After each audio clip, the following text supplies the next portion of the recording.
This is REAL67. It is, as you might have noticed, a gaming keyboard. As a gamer, I think I'm pretty qualified to review it, so that's what I'm gonna do. I will share some of my thoughts about it, what I like about it, what I don't like about it, and overall, if it's worth getting. Before we start, quick disclaimer, this review unit has been provided by MelGeek themselves, but they had no editorial input into this video. All of the statements and all of the opinions are my own and my own only. So with that being said, let's get started. I actually lied, this is not REAL67, this is just a box. But before we get into the real REAL67, I'm gonna show you what was included. So we got some usual papers. This is the one interesting part, the one you actually care about. It's an instruction. All of the FN key functions are presented here. This is the one thing that's actually really important and nice that it's included in English. The rest doesn't really matter. You got a few cute stickers, additional keycaps if you're a Mac user, and you get a keycap puller. Getting the real REAL67. It's a keyboard. It's a pretty nice looking keyboard, starting with some of the quick facts about it. It is a Hall effect board. It has 8K USB polling rate. Key scan rate is 16K Hz. The scan rate is how often the keyboard checks, like where exactly is your Hall effect sensor, the exact position of the key. Other things about it, it is available in 4 colors. This is obviously one of them. The colors are visible on your screen right now.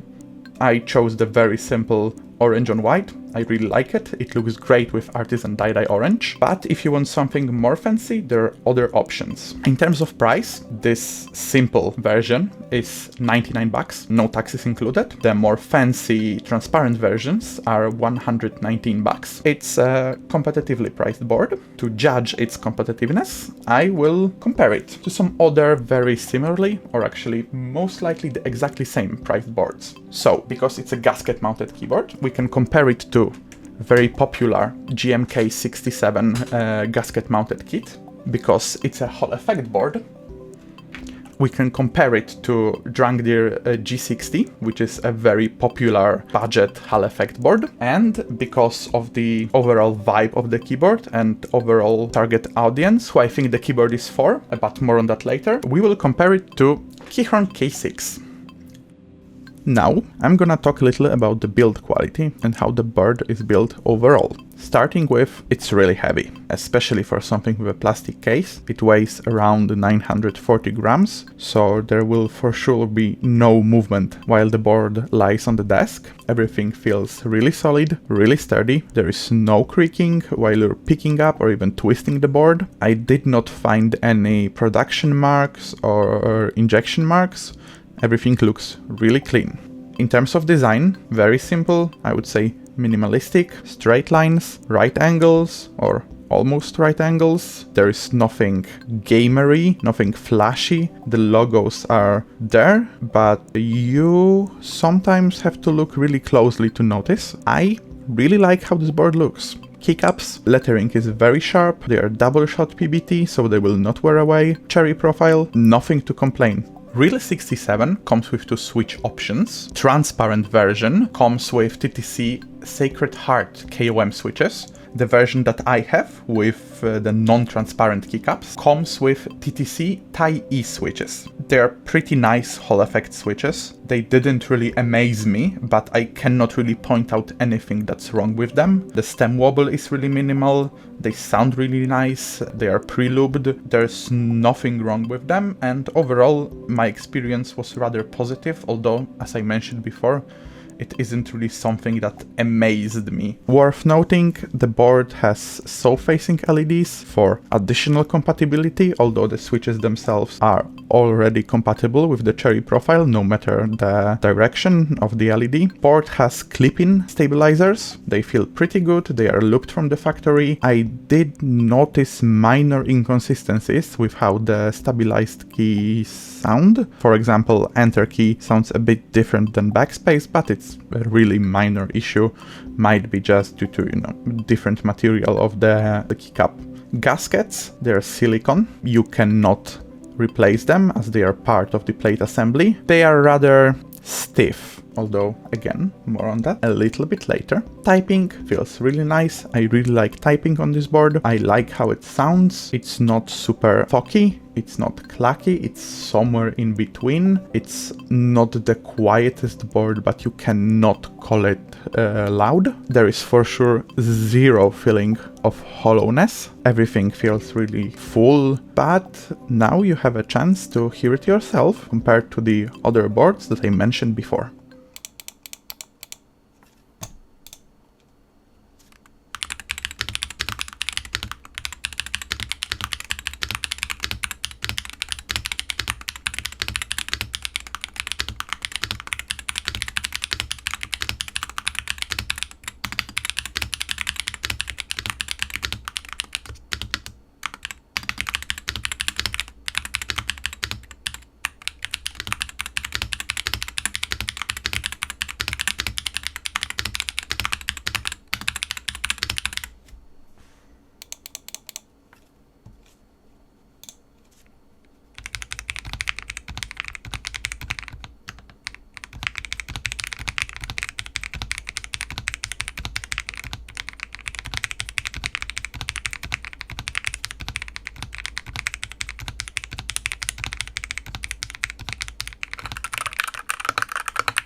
Okay, software. The main reason why you want a Hall effect board is in there, so let's get started. It's a web-based software, you don't have to install anything. It needs a Chromium-based browser. Firefox doesn't have the API necessary to make it work, so yeah, I'm using Brave. Here, I'm gonna skip the first two tabs and go straight to Rapid Trigger, which is the main reason why you would want a Hall effect board. Rapid Trigger is a function that allows you to set basically a separate deactivation point. You set certain distance, and after traveling that distance while letting go, the key deactivates. You do not, when you bottom out your key, you do not have to go all the way back to the actuation point, like for example in mechanical keyboards, but you can allow yourself to deactivate the key as you start letting go of it. Huge competitive advantage in games like Counter-Strike or even Rainbow Six Siege. I'm not even gonna mention OSU, because that's basically a standard there. Besides the rapid trigger, you have also the continuous rapid trigger option. Dead zone, something that's pretty important. It's basically how much of the bottom out, like at the bottom of the keystroke, is not susceptible to rapid trigger. It allows you to jitter a bit while bottoming out without letting go of the key. For example, when you're diffusing and you have to hold the key, that's where it comes in handy. You have also some, regarding the rapid trigger, some pro player profiles. If you would want some inspiration, you have it right here. You can choose a switch so the rapid trigger works correctly. I have the stock switch, as you see. It's a fast way to make the rapid trigger work the exact way you want to. You can also calibrate the board. In key mapping, you have the usual options where you can make all your keyboard Z. But besides that, there are also some fancier options, most notably SOCD. The fastest way you can get kicked out of a CS match. Obviously not allowed in Counter-Strike right now, as it's a huge advantage while counter-strafing. In terms of CS specific beans, you also have the jump throw bean available, some macro, the usual stuff. Lightning wise, in the end, it's a gaming board. There is also an option, as I mentioned before, with transparent keycaps. In the version I have, it's not really that important, I just have it set to static. You also have a mood light. It's the additional light on your board. I use it to basically give myself information in which profile I am. I mainly use two profiles. I have like a default one to typing, and I have a performance one, which is basically with all the fancy functions and very, very shallow rapid trigger to play games. I use that light to signal in which profile I am. Besides that, in terms of the software, I like it, it's clear, it's very understandable. That part is very much the positive.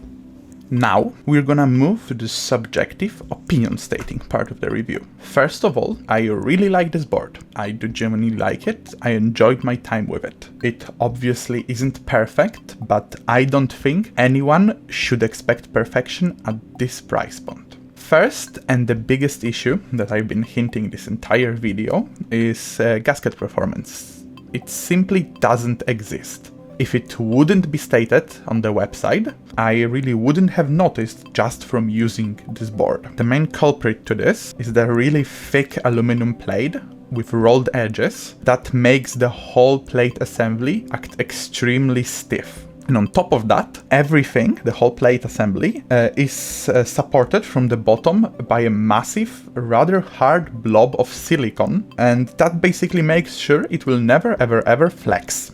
Solution to that would be for MelGeek to release a polycarbonate or FR4 plate that some more DIY-minded users could buy, replace it, and have a really nice gasket-mounted board with a real existing gasket performance. But is the lack of aforementioned gasket performance something that kills the board for me? No. I still think it's a great board. It sounds really nice. I like typing on it. If you're someone who really cares about gasket mounted boards and gasket performance is all you care about, this isn't a keyboard for you. But otherwise, it's not something that made me feel disappointed with the board. Of course, it should be better. It's not any kind of excuse for butchering such a critical part of the board, but in my opinion, it didn't make the keyboard unusable or even not worth the money. Next issue. It's really minor. Most people wouldn't really care or wouldn't probably notice. You cannot choose the polling rate in the software. In the WebDriver, it's just not there. The board is locked to the 8000 Hz. And if that's what you want, that's great. But some people might want to turn it down to 1000 Hz or even lower. For example, for battery life reasons, if you're on a laptop. Very much should be possible. I do not like that approach, and I think it should be fixed. Here is also a great moment that it would be really nice if this board had an analog input mode, so I don't have a binary throttle response in Forza. In my opinion, it's something that all the Hall Effects boards should have, and I will keep complaining about it, but of course it's a very personal thing, and for you it might not matter at all. Besides those things, out of which two are more of a personal issue rather than a serious product flaw, those simple issues could be fixed via a simple software update. Everything I experienced while using this board is really positive. But who is it for? It's obviously for people who care about gaming performance. It's a gaming keyboard, but it's a little bit more than just a gaming keyboard. It's for people who want their keyboard to look nice, to sound nice, and be a little bit more than just the simplest, cheapest tool that only purpose is to make you get more kills in video games. It places itself in the same place where Keychron tries to place itself, with some minor differences regarding where the focus is put. REAL67 and MelGeek put that focus on gaming performance and making sure this is a great gaming keyboard. But on top of that great 8000 Hz rapid trigger performance, it also can do some work, or it will just look really nice on your desk. That idea of a gaming keyboard fits me. It's how I think gaming keyboards should be made. It's a board for me. Its design philosophy fills my expectations. So if you're someone who has similar expectations, who wants the performance but also wants the looks and the quality without spending a lot of money, this is the board for you. Thank you very much for watching. Please consider visiting Team X's socials, which are linked in the description below. And see you next time. Bye bye.